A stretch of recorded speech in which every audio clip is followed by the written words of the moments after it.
Venezia si leva dall'acqua, prodigiosamente. Solide e preziose architetture. Venezia, madre.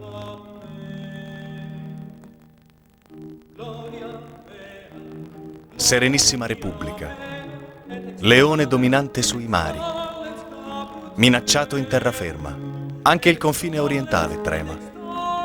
Croce e mezzaluna si affrontano. Serve un baluardo, una sentinella sulla pianura. Marcantonio Barbaro, Giulio Savorgnan, Giacomo Foscarini, Leonardo Donato. Nel Senato Veneto, infinite ed accese sono le dispute, prima di giungere a definire un sito e un tempo.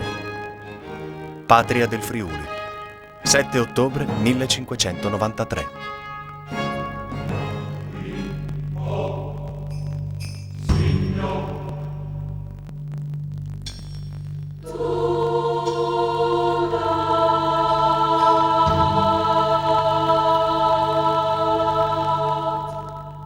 Nasce dalla terra, una temibile e possente macchina da guerra, dalle perfette geometrie.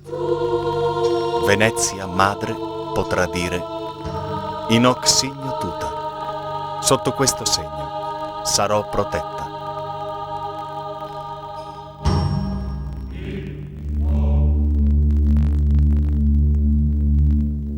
Per l'amico fidato si schiude Porta Marittima, visibile e superba presenza che accoglie.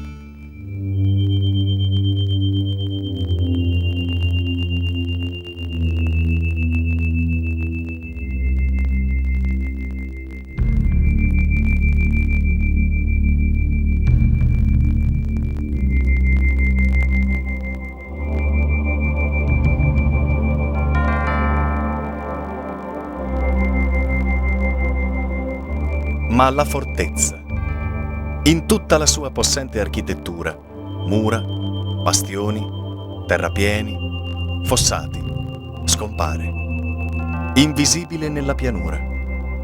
Nulla al nemico è concesso.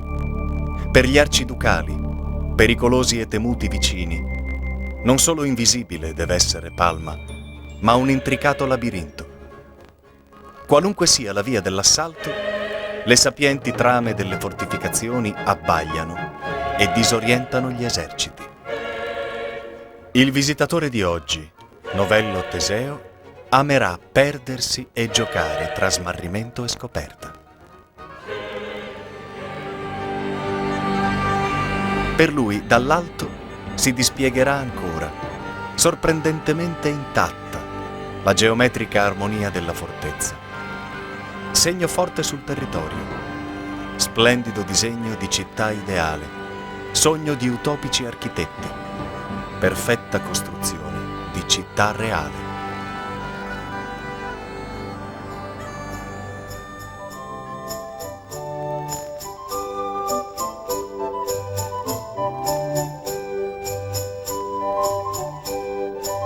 L'esagono della piazza è centro attorno a cui ruota tutto il sistema.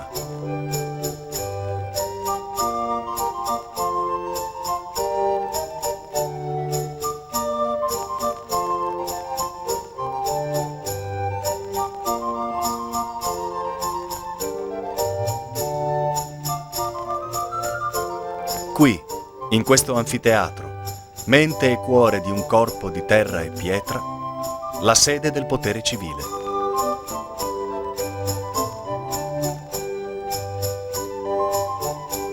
L'importante palazzo del provveditore generale, garante delle volontà di Venezia.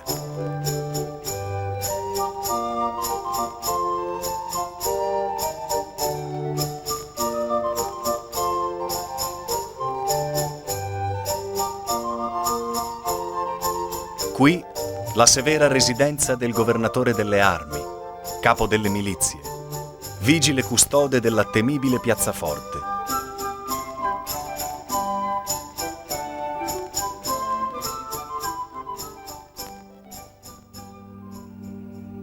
Qui il solenne Duomo dogale, dedicato al Cristo Redentore.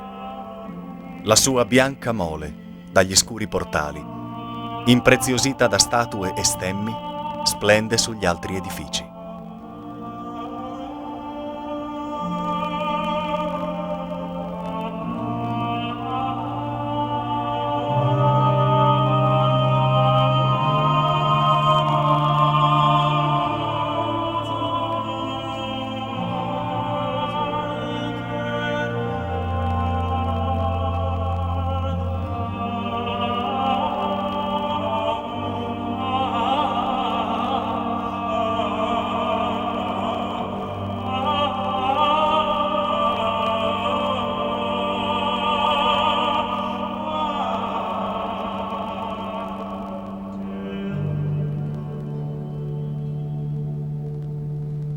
Scrigno d'arte, espressione dell'orgoglio di munifici cittadini, testimone di una variegata cultura.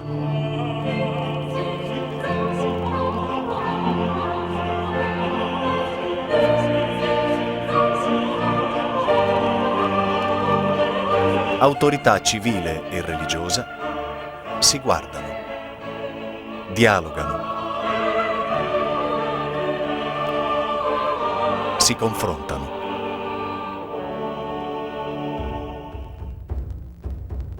Dall'esagono, come raggi di un cerchio, borghi e contrade escono e si intrecciano con le vie anulari, in un tessuto vitale ed armonioso.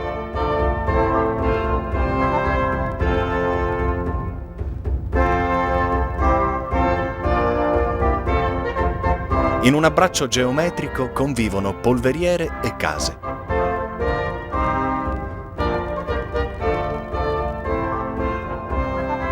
Caserme e palazzi.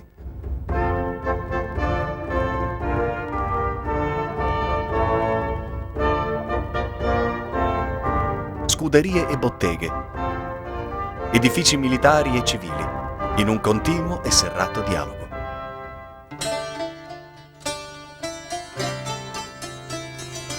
Lungo la strada delle milizie, estremo anello a ridosso delle mura, ci vengono incontro 4 secoli di storia. Palmanova, antico libro di architettura militare. I nostri occhi ammirati sfogliano pagine erudite. Gli imponenti quartieri seicenteschi di San Zuane e Sant'Andrea, con la loro elegante fuga di arcate.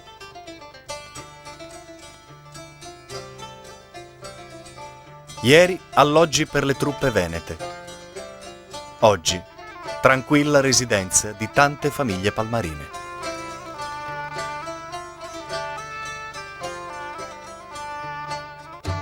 Dopo il nobile leone veneziano, il fulmine napoleonico. Ecco nuovi edifici di pietre squadrate per una nuova guerra.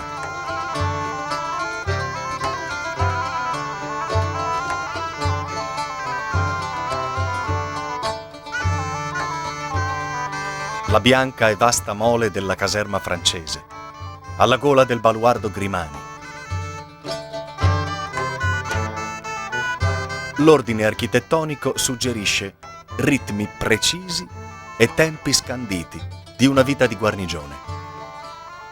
Lungo la via si dipana il regolare fluire del vivere quotidiano di sempre. Interno e esterno, strettamente uniti e decisamente separati da lineari cortine e triangolari baluardi, in un fitto, incessante discorso militare. Città e fortificazioni, un unicum storico complesso e completo.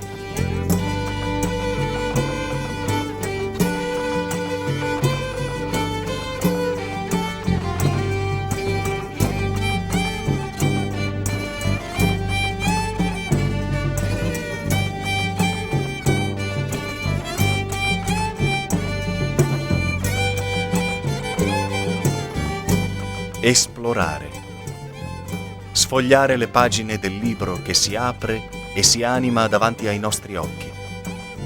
Entrare nel gioco difficile e pericoloso tra assediati e assedianti, fatto di regole, tranelli e segreti da svelare. Dalla garitta di Porta Cividale spingiamo lo sguardo nella campagna, come antiche sentinelle.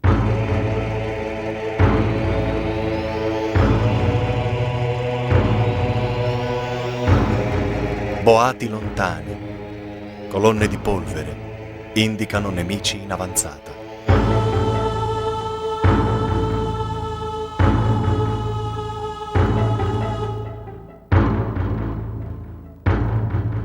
Ci rassicura la vicina, imponente mole del baluardo, dalla perfetta forma a punta di freccia.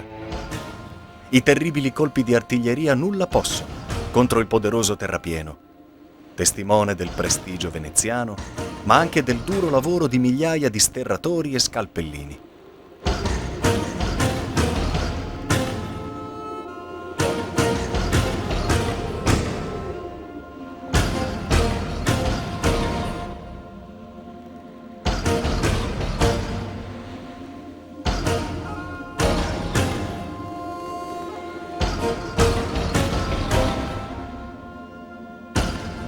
Dalla elevata postazione del Cavaliere controlliamo i frenetici movimenti del nemico. Bombardieri concitati preparano i pezzi della batteria traditora, mentre fanteria e cavalleria si muovono al coperto di ripari sapientemente modellati.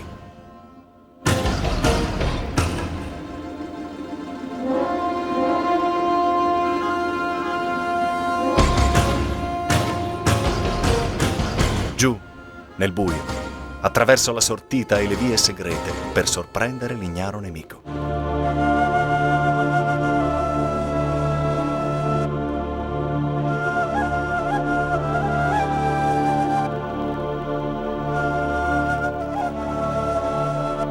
Di nuovo alla luce, si va rapidamente, protetti dalla falsa braga.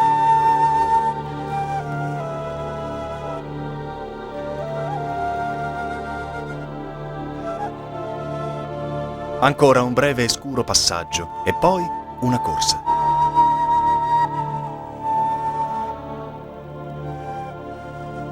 Superiamo il fossato per respirare nuovamente tranquilli, nascosti dal muro di controscarpa.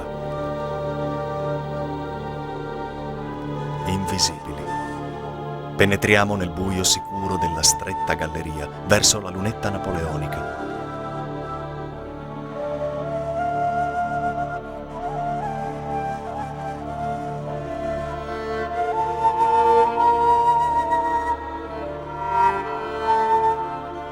Dinanzi a noi si para il nemico. Percorso semplice e sicuro per chi conosce la via, per chi possiede il filo di Arianna. Tela di ragno mortale, per chi ignora le regole del gioco, per chi non ha la chiave del labirinto. Per il visitatore di oggi, una sfida affascinante e ancora intatta, che attende di essere colta da chi ama perdersi tra architetture di terra e di pietra.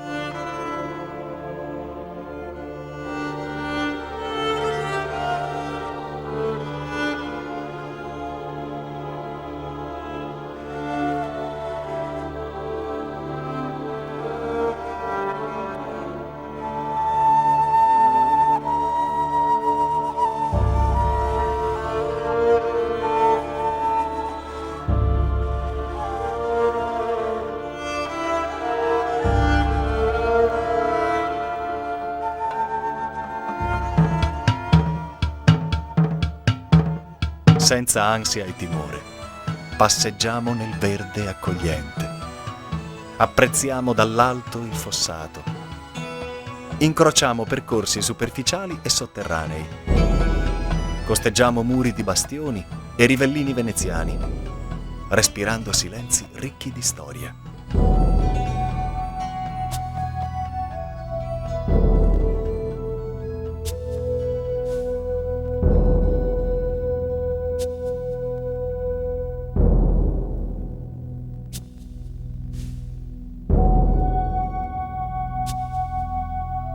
Raggiungiamo l'elegante acquedotto, unito alla bianca, monumentale, seicentesca Porta Udine.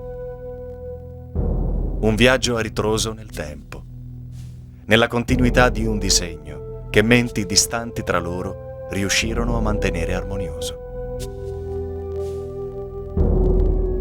7 ottobre 1593, Palmanova, temibile fortezza nata per la guerra. Nel 2000, città per la pace.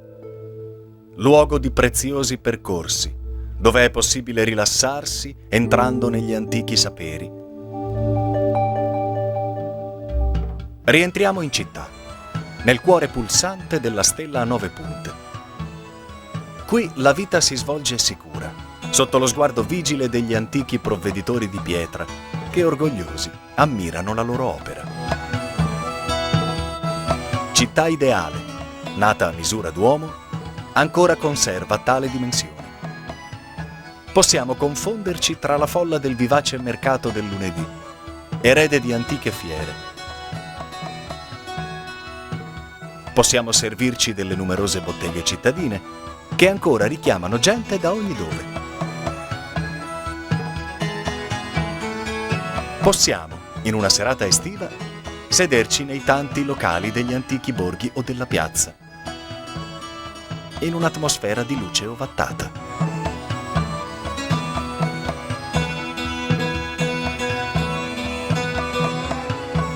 Concerti, spettacoli, eventi.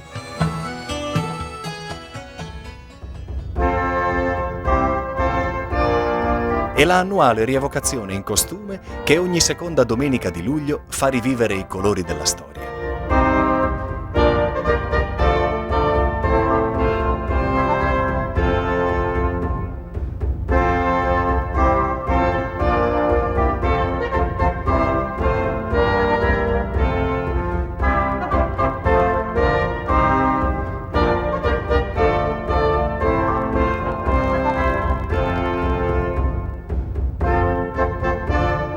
Palmanova, per la sua unicità, aspira a diventare patrimonio dell'umanità. Paese dal nobile volto di città vuole ritrovare se stessa.